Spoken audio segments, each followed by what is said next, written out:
আসসালামু আলাইকুম। আজকে আপনাদের দেখাবো হচ্ছে যে সেই জনপ্রিয় গান বাড়ির পাশে মধুমতি প্রবাল হাওয়া বইরে সেই প্রবাল হাওয়া বহিতে যে মধুমতি নদী, সেই নদী দেখাবো।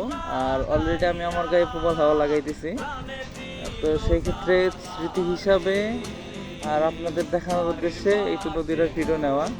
তো দেখেন এই যে আমার পিছনে সেই মধুমতি নদী, অনেক সুন্দর একটা পরিবেশ দেখার মতো। হ্যাঁ, আর আমি যেখানে বসে আছি এটা হচ্ছে আপনার ঢাকা ডিভিশনের শেষ হচ্ছে ফরিদপুর